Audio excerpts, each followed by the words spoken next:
रक्षा मंत्री राजनाथ सिंह और राष्ट्रीय अध्यक्ष जेपी नड्डा भारत मंडपम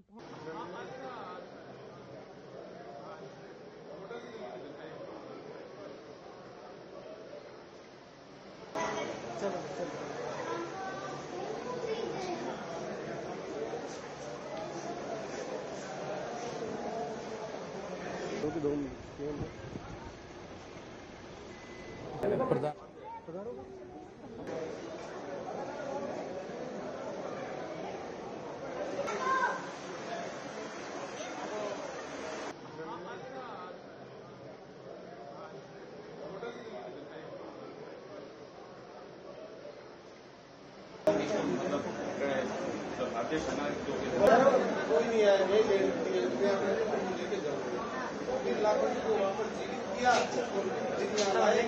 और अपने वंशज है, बहुत परिवार है, हमारा चारण गरीब समाज है। अच्छा कर्म करेंगे तो आगे चरणों में रहेंगे, बुरा कर्म करेंगे तो साइड में चलिए, सर यहाँ पे प्रधानमंत्री पहुँच रहे हैं, तो क्या कुछ तैयारी पता कि मंत्री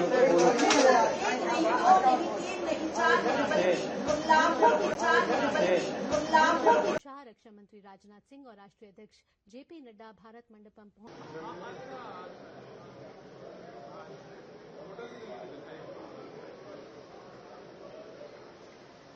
मैं आपके माध्यम से बता दूं, सबको बता दूं कि ये मूषक नहीं है, चूहों से अलग है।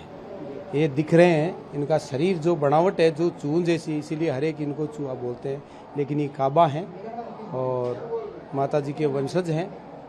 करणी माता के जो छोटे पुत्र थे लाखन जी, उनकी कोलायत सरोवर में स्नान करने के पश्चात वो डूबने से मृत्यु हो गई थी।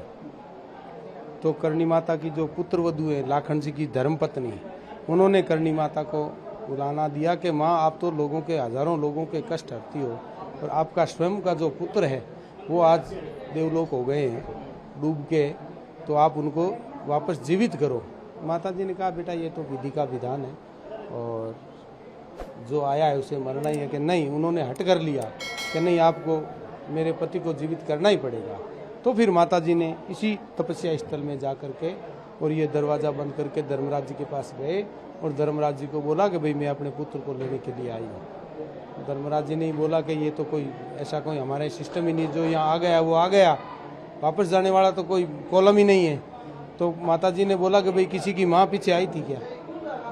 कोई आई तो नहीं, तो मैं तो अपने पुत्र को लेके जाऊंगी। तो फिर लाखन जी को वापस जीवित किया और जीवित करने के बाद हमारा जो देपावत परिवार है, हमारे जो वंश, माता जी के वंशज हैं, हमारे जो बुजुर्ग बड़े बड़के हैं, उनका जो मरते हैं उनमें से तो ये काबों के रूप में जन्म लेते हैं और इनमें से जो मरता है हमारे परिवार में, देपावत परिवार में जन्म लेता है।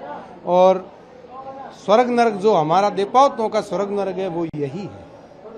कब से मान्यता चली आ रही है? ये मान्यता करणी जी के शरीर से ही, जब माता जी के जैसे 14वीं शताब्दी में